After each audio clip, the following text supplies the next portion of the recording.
Hello friends, आपके अपने YouTube channel MIM news bulletin में आपका हार्दिक स्वागत है। इस वीडियो में सबसे पहले हम 7वें चरण की बहाली के नोटिफिकेशन की चर्चा करेंगे। उसके बाद STET सर्टिफिकेट डिस्ट्रीब्यूशन के बारे में आपको बताएंगे। फिर RTI में मेरिट लिस्ट पर उठे सवालों के जवाब भी देखेंगे और सबसे एंड में छठे चरण के माध्यमिक शिक्षकों के 13 अगस्त से शुरू होने वाले रोस्टर पर भी एक नज़र डालेंगे। तो वीडियो को एंड तक ज़रूर देखें और इन्फॉर्मेशन यूज़फुल लगे तो चैनल को सब्सक्राइब व वीडियो को लाइक करना ना भूलें।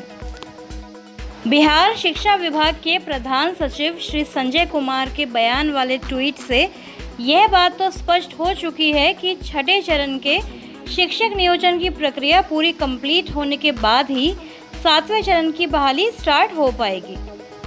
तो पहले कुछ STET अभ्यर्थियों की मांग यह भी रही थी कि छठे चरण की रिक्तियां तो अलग हैं, तो 7वां चरण का जो प्रोग्राम है, जो शेड्यूल है, वह भी साथ साथ समानांतर रूप से चलाया जाए।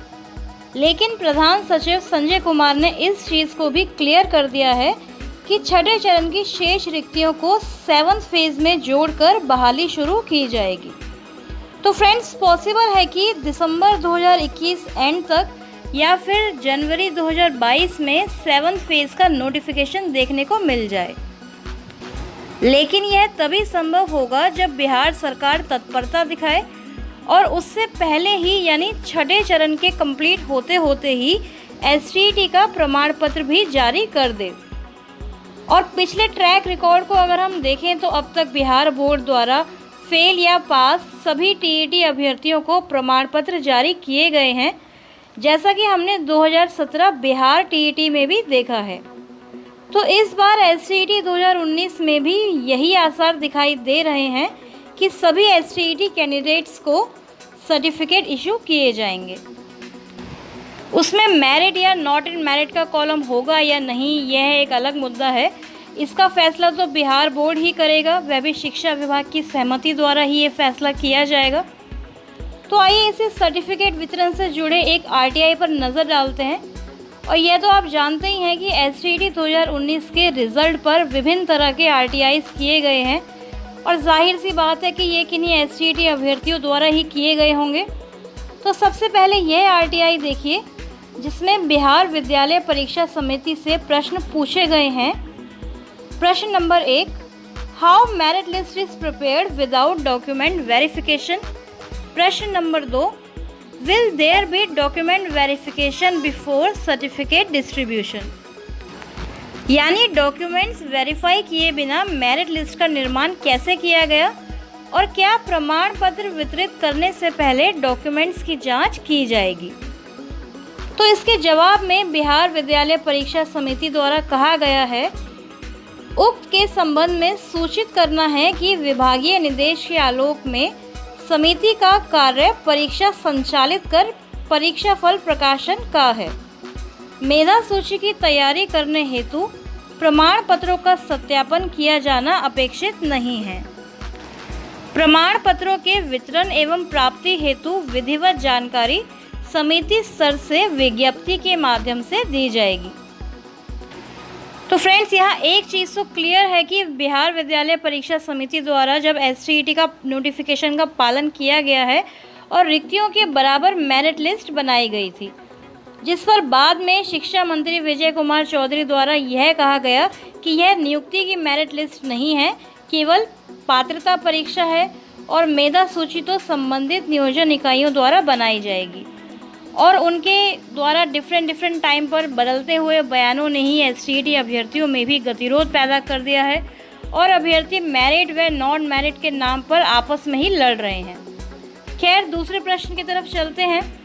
जहां तक बात है STET सर्टिफिकेट की, तो बिहार बोर्ड पहले भी नॉन क्वालिफाइड अभ्यर्थियों को भी सर्टिफिकेट बांटता आया है और उससे पहले डॉक्यूमेंट्स इत्यादि की जाँच का तो कोई प्रावधान बिहार विद्यालय परीक्षा समिति द्वारा नहीं रखा गया है। दस्तावेजों की पूर्ण जांच व सत्यापन तो बहाली प्रक्रिया के दौरान ही की जाती है, जैसा कि अभी छठे चरण की काउंसलिंग के दौरान भी किया जा रहा है। इसके अलावा कई दूसरे RTI भी STET कंप्यूटर साइंस रिजल्ट से रिलेटेड प्रश्नों के जवाब के लिए दायर किए गए हैं। जिसमें क्वालिफाइड व मेरिट लिस्ट के साथ साथ not in merit list candidates सभी की संख्या पूछी गई है। तो इसके लिए BSEB ने जवाब दिया है कि कंप्यूटर साइंस 207 यानी 207 विषय में कुल क्वालिफाइड की संख्या 17,034 है, जिसमें से 1673 मेधा सूची में चिन्हित है और शेष सूचना वांछित रूप से संधारित नहीं है। इसी तरह एक और कंप्यूटर साइंस से ही रिलेटेड RTI में मेरिट लिस्ट अभ्यर्थियों की कैटेगरी वाइज लिस्ट मांगी गई है, वो भी नेम, मार्क्स व डेट ऑफ बर्थ के साथ। उसके रिप्लाई में भी BSEB ने मेधा सूची में चयनित अभ्यर्थियों की संख्या 1673 बताते हुए लिख दिया है कि शेष सूचना वांछित रूप से अभी संधारित नहीं है। तो अभी संधारित नहीं है क्योंकि कैटेगरी वाइज मेरिट लिस्ट अभी बोर्ड द्वारा अपलोड नहीं की गई है।